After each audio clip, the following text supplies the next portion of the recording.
तालीम पर आयो सिंध सवारी जे सिरे हेठि हैदराबाद में भी मुस्लिम लीग फंक्शनल पारां सकाफ़ती ॾींहं जे हवाले सां तक़रीब मुनक़द कई वई। उन हवाले सां रिपोर्ट कर रहियो आहे साकिब कुबर। इल्म पिरायो सिंध सवारी जे सिरे हेठि 5 डिसंबर ते आवाज़ टीवी समेत सिंधी इलेक्ट्रॉनिक मीडिया जे सॾ ते मल्हाइजंदड़ सकाफ़ती दिहाड़े जे सिलसिले में मुस्लिम लीग फंक्शनल ज़िले हैदराबाद पारां हैदर चौक ते सकाफ़ती तक़रीब मुनक़द कई वई। सकाफ़ती तक़रीब में शरीक थींदड़नि जो चवणु हो त सिंध जी सकाफ़त हज़ारे सालनि खां हलंदी पई अचे। हिननि चयो त सिंध जी सकाफ़त न रुगो अजरक टोपी पर सकाफ़त केतिरनि ई शयुनि सां पिणु ॻंढियल आहे। जॾहिं त तक़रीब में नंढनि ॿारनि वॾनि सिंधी गीतनि ते पिणु रक़्स कयो। उन मौक़े ते हिननि आवाज़ टीवी न्यूज़ सां ॻाल्हाईंदे चयो त आवाज़ टीवी चैनल के पंहिंजो मुबारकबाद पेश कयां थो।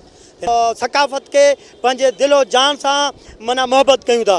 छाजे करे त हिन धरती जे करे असांजे पंहिंजो पार्टी जे सरबराहनि कुर्बानी ॾिनी आहे त असां हिन सकाफ़त खे कीअं छॾे था सघूं। असां हिन सकाफ़त खे उजागर करण जे लाइ अॼु हैदर चौक हैदराबाद जो दिलि ते पहुता आहियूं ऐं तमामु जेके हिते रहंदड़ पंहिंजो तमामु क़ौमनि जा माण्हू आहिनि, असां उन्हनि खे मैसेज ॾियण था चाहियूं त बाबा ही सकाफ़त पटको टोपी अजरक ही सिर्फ़ु सिंधियुनि जो न आहे, ही तमामु जेके सिंध में रहनि था माण्हू ही उन्हनि जो आहे ऐं उन शइ खे उजागर करण जे लाइ असां सभु हिते गॾु थिया आहियूं ऐं ईद जो समय आहे ऐं इंशाअल्लाह 5 डिसंबर तक ही सिलसिलो हलंदो रहंदो।